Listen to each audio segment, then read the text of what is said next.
दोस्तों आज की इस वीडियो से हम पेपर नंबर 2 जो आरपीएससी के एसीपी एग्ज़ाम में आया है, पेपर नंबर 2 स्टार्ट कर रहे हैं। तो इसमें पहला क्वेश्चन एसडीएलसी से रिलेटेड आया है। पेपर नंबर 2 के अंदर आपकी दो सब्जेक्ट है, एक तो सैड है सिस्टम एनालिसिस एंड डिज़ाइन और दूसरी आपकी सब्जेक्ट है सॉफ्टवेयर इंजीनियरिंग, को सॉफ्टवेयर प्रोजेक्ट मैनेजमेंट भी बोलते हैं। तो इस क्वेश्चन में पूछा गया है the correct order of steps for a system development life cycle is. तो जो सिस्टम डेवलपमेंट लाइफ साइकिल है उसके अंदर कौन कौन सी स्टेप्स को फॉलो करके आप एक सिस्टम को डेवलप कर सकते हैं। तो यहाँ 4 ऑप्शन आपको दिए गए हैं। करेक्ट जो स्टेप्स हैं 1 बाय 1 करके वो आपको बतानी है। तो कौन सी स्टेप्स 1 आफ्टर 1 आती हैं वो आपको बताएंगे। इसको डिटेल में जानने के लिए चलिए हम शुरू करते हैं एसडीएलसी होता क्या है। तो एसडीएलसी जैसे हम कोई एक बिल्डिंग बनाते हैं और बिल्डिंग बनाने के लिए हमको कई चरणों से गुजरना पड़ता है। सबसे पहले हम नींव भरते हैं, नींव भरने से पहले भी हम पूरी प्लानिंग करते हैं, फिर हम उसका एनालिसिस करते हैं क्या ये पॉसिबल भी है या नहीं है, फिर उसकी डिजाइनिंग हम बनाते हैं और फिर एक डॉक्यूमेंट बना करके हम मिस्त्री को देते हैं, फिर मिस्त्री उसको बनाता है और फिर हम उसमें चेकिंग भी करते हैं और कोई करेक्शन करवाना हो तो करेक्शन भी करते हैं। तो इस तरह से एक पूरा सिस्टम हमारा एक बिल्डिंग बनती है। उसी तरह से एक सॉफ्टवेयर भी बनता है। तो सॉफ्टवेयर में ये सारी जो स्टेप्स हमने एक बिल्डिंग के अंदर देखी, सारी सेम स्टेप्स आपके सॉफ्टवेयर बनाने में भी यूज़ होती हैं। तो एसडीएलसी है क्या? तो किसी भी सॉफ्टवेयर या सिस्टम को विकसित करने या बनाने के लिए एक व्यवस्थित प्रक्रिया है जिसमें कई चरण होते हैं। ये चरण हमने देखे, planning, analysis, design, document, implementation, test, evaluate. तो ये कई चरण होते हैं जो एक एक करके हम पूरे करते हैं ताकि एक बेहतर, उपयोगी और टिकाऊ सिस्टम तैयार हो सके, एक टिकाऊ सॉफ्टवेयर तैयार हो सके। इसके लिए हम ये पूरे के पूरे फेज कवर करते हैं किसी भी सॉफ्टवेयर को या सिस्टम को बनाने के लिए। अब इन फेजेस के बारे में हम डिटेल में जान लेते हैं। तो पहला फेज जो हमारा आता है वो प्लानिंग आता है, जिसमें हम प्लानिंग करते हैं। तो मैंने यहाँ लिखा पहला फेज है, पहला चरण है और इसमें हमको क्या करना होता है, प्लानिंग करनी होती है कि कितने टाइम में ये बन जाएगा, कितना पैसा इसके अंदर लगेगा और क्या क्या हमको इसके अंदर ज़रूरत पड़ेगी, क्या क्या चीज़ें इसमें लगेंगी और हमें क्या क्या एक्सपेक्टेशन है इससे, क्या क्या ज़रूरतें हैं हमारी, उस हिसाब से बनेगा या नहीं बनेगा। ये सारी हम बातें इसके अंदर डिस्कस करते हैं प्लानिंग के अंदर। तो ये भी हम डिस्कस करते हैं कि ये जो हम प्रोजेक्ट बनाने जा रहे हैं, ये प्रोजेक्ट टेक्निकली और फाइनेंशियली और टाइमली पॉसिबल है या नहीं है। ये सारी हम चीज़ें प्लानिंग फेज़ में कवर कर लेते हैं। जब भी हम किसी बिल्डिंग को या फिर किसी सॉफ्टवेयर को या किसी सिस्टम को बनाते हैं तो सबसे पहले हम उसकी प्लानिंग करते हैं। तो प्लानिंग में क्या क्या आता है ये मैंने बता दिया। अब प्लानिंग के बाद हम करते हैं एनालिसिस।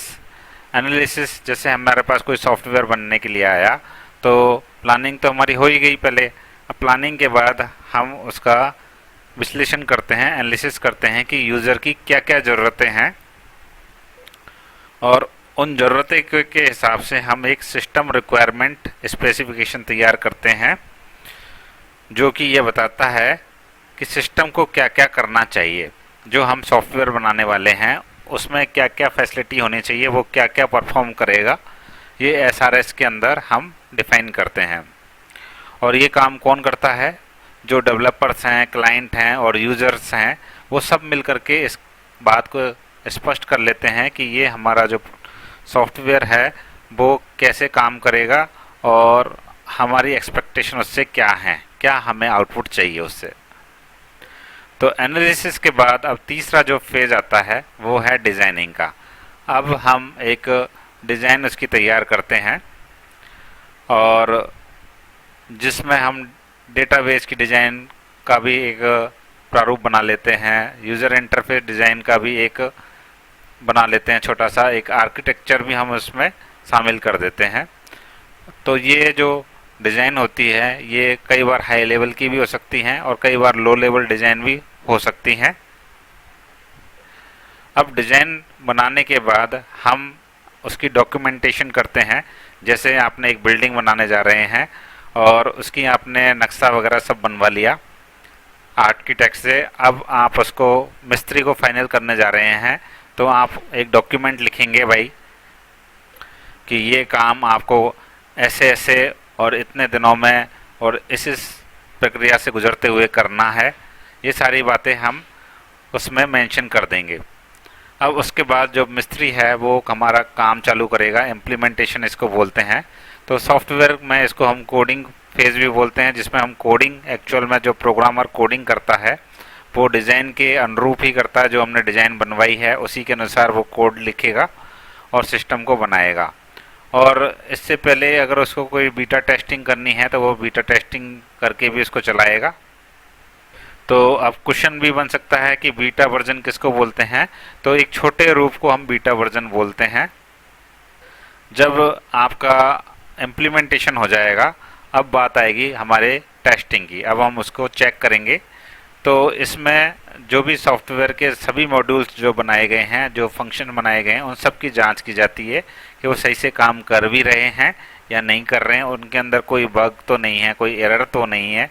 अगर कोई बग है और एरर है तो उसको ठीक करवाया जाता है इम्प्लीमेंटेशन द्वारा। और फंक्शनल, इंटीग्रेशनल और परफॉर्मेंस और यूज़र एक्सेप्टेंस की टेस्टिंग इसमें की जाती है। तो ये एक इम्पोर्टेंट बात हो गई कि जो हमारा टेस्टिंग फेज में है उसमें कौन कौन सी टेस्टिंग की जाती है। एक तो फंक्शनल टेस्टिंग की जाती है कि वो ठीक से फंक्शन कर रहा है नहीं कर रहा है। इंटीग्रेशन, जो जिस भी हम उसको इंडस्ट्रीज में लगाने वाले हैं उससे वो ठीक से टाई अप कर पाएगा या नहीं कर पाएगा। उसकी परफॉर्मेंस कैसी रहेगी ये भी हम एनालिसिस करते हैं, टेस्ट करते हैं। और यूज़र उसको एक्सेप्ट करेगा या नहीं करेगा, इस चीज़ की हम टेस्टिंग इस फेज़ के अंदर करते हैं, टेस्टिंग फेज़ में। अब लास्ट जो हमारा फेज आता है वो आता है इवेल्यूएशन।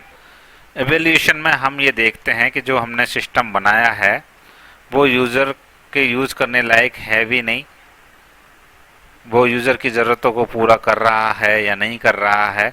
यूज़र से फीडबैक लिया जाता है और कोई उसमें करेक्शन करवाना है तो करेक्शन करवाने की पहचान करी जाती है।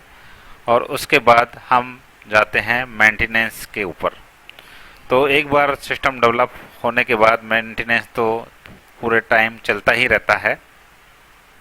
तो इस तरह से आपने ये 1 बाय 1 सातों फेज समझ लिए हैं एसडीएलसी की। सबसे पहले हम प्लानिंग करते हैं, उसके बाद एनालिसिस करते हैं, उसके बाद हम डिज़ाइन बनाते हैं और उसके बाद हम डॉक्यूमेंटेशन करते हैं, लिखित में उन चीज़ों को बनाते हैं और फिर उसका इम्प्लीमेंटेशन किया जाता है, फिर टेस्टिंग करी जाती है और फिर उसका इवेल्युएशन किया जाता है। तो इस तरह से ये 7 फेज जो हैं ये एसडीएलसी के अंदर एक सिस्टम वाइज काम करते हैं। पहला, सबसे पहले फर्स्ट फेज ही लिखा जाएगा, उसके बाद सेकंड फेज ही लिखा जाएगा। इस तरह से पहला जब फेज पूरा हो जाएगा उसके बाद हम दूसरे फेज के अंदर जंप करते हैं। तो आई होप आपको एसडीएलसी समझ में आ गया होगा। तो एसडीएलसी जो है वो एक सिस्टम डेवलपमेंट लाइफ साइकिल है और एक क्रमबद्ध प्रक्रिया है जो योजना से यानी कि प्लानिंग से शुरू होकर के मूल्यांकन यानी कि एवल्यूएशन पर समाप्त होती है। और यदि सभी चरणों को सही तरीके से हम पालन करेंगे तो एक स्ट्रॉन्ग और परफेक्ट सिस्टम हमारा तैयार होगा, परफेक्ट सॉफ्टवेयर हमारा तैयार होगा। तो फ्लो चार्ट आप कुछ इस तरह से याद रख सकते हैं: planning, analysis, design, document, implementation, test और इवेल्युएट। तो जो ये क्वेश्चन पूछा गया है इसका जो सही आंसर होगा ऑप्शन नंबर 3 होगा। सबसे पहले प्लानिंग, उसके बाद एनालिसिस और उसके बाद डिज़ाइन। तो आप देखिए जो हमारी सब्जेक्ट का नाम है वो है सेड, सिस्टम एनालिसिस डिज़ाइन। तो पहले 3 तो आपको याद रखने की ज़रूरत ही नहीं है, सिस्टम, एनालिसिस और डिज़ाइन। तो प्लानिंग, सिस्टम की जगह प्लानिंग रख दो और एनालिसिस डिज़ाइन तो सब्जेक्ट का नाम ही है, तो ये तो आपको याद रखना ही नहीं पड़ेगा। फिर आपको याद रखना है डॉक्यूमेंट, इम्प्लीमेंटेशन और टेस्टिंग और लास्ट में एवल्युएट, जो कि आप आसानी से याद रख सकते हैं।